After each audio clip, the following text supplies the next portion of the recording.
Hello दोस्तों, नमस्कार। तो कैसे हो? तो चलिए जानते हैं देश दुनिया की ताजा खबरें की। तो आप देख रहे हैं के न्यूज।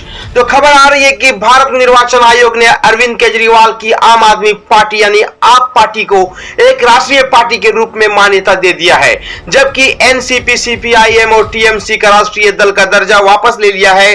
तो भारत निर्वाचन आयोग से लोक जनशक्ति पार्टी रानी रामविलास जी की पार्टी को नागालैंड में एक राज्य पार्टी के रूप में मान्यता मिली है। वहीं टिपरा के मोथा पार्टी को त्रिपुरा में एक राज्य पार्टी के रूप में मान्यता मिली है, जबकि बीआरएस को आंध्र प्रदेश में एक राज्य पार्टी के रूप में अमान्य किया गया है। तो आयोग ने कहा है कि आपको अगर 4 राज्यों में यानी दिल्ली, गोवा, पंजाब और गुजरात में उसके चुनावी प्रदर्शन के आधार पर राष्ट्रीय पार्टी का दर्जा दिया गया है, तो अरविंद केजरीवाल के नेतृत्व वाली पार्टी दिल्ली और पंजाब में सत्ता में है। तो चलिए दोस्तों, अगली खबर की ओर बढ़ते हैं और खबर में धड़क बहुत बढ़िया और जबरदस्त खबर आ रहा है कि नितिन गडकरी जी का दावा है कि अगले 3 से 4 साल में अमेरिका जैसी होंगी हमारी जम्मू कश्मीर की सड़कें। तो केंद्रीय मंत्री नितिन गडकरी ने कहा कि भारत और दुनिया भर से लोग स्विट्जरलैंड जाते हैं, हमारा कश्मीर स्विट्जरलैंड से भी अच्छा है।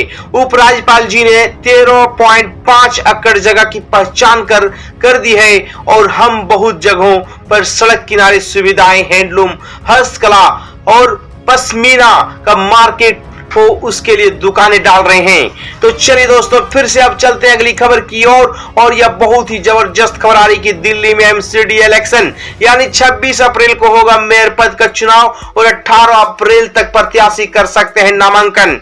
तो चलिए दोस्तों, बताते चले कि दिल्ली नगर निगम एमसीडी के लिए नए मेयर और डिप्टी मेयर का चुनाव की तारीख का ऐलान हो चुका है। तो दिल्ली के मेयर और डिप्टी मेयर पद के लिए चुनाव 26 अप्रैल को होगा। चुनाव के लिए 12 अप्रैल से लेकर एक बार फिर बता दूं कि 18 अप्रैल तक प्रत्याशी अपना नामांकन कर सकते हैं। तो चलिए दोस्तों, फिर से बढ़ते हैं अगली खबर की ओर और खबर आ रही है कि अभिनेत्री नीलू कोहली के पति हरमिंदर सिंह कोहली को 2 हफ्ते पहले ही आकस्मिक निधन हो गया था। अब एक्ट्रेस ने इस दुखद वाक्य के बारे में खुलकर बात की है और अपने पति के आखिरी शब्द साझा करने के लेकर पपराजी को लेकर अपनी नाराजगी व्यक्त करने तक उनके पास कहने के लिए बहुत कुछ था। रिपोर्ट्स के अनुसार उनके पति बाथरूम में फिसल कर गिर गए थे, जिसके बाद आनन फानन में उन्हें अस्पताल ले जाया गया, लेकिन वो बच नहीं पाए। नीलू कोहली पूरी तरह से टूट चुकी है। तो चलिए दोस्तों, फिर से अगली खबर की ओर बढ़ते हैं। देखिए, खबर आ रही है कि बिहार के सीतामढ़ी जिले के नगर थाना क्षेत्र के कोट बाजार में डॉक्टर त्रिलोकी शर्मा के आवास के पास सोमवार को दोपहर बाइक पर सवार 2 नकाबपोश बदमाशों ने स्कॉर्पियो गाड़ी में बैठे डॉक्टर जियाउद्दीन जावेद को गोली मारकर जख्मी कर दिया।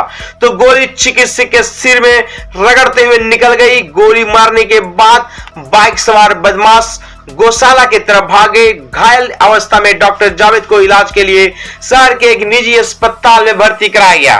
तो चलिए दोस्तों, फिर से बढ़ते हैं अगली खबर की ओर। यह खबर आ रही है झारखंड से। तो झारखंड के पूर्व विधायक ममता देवी को मिली जमानत, 117 दिनों के बाद जेल से निकली बाहर।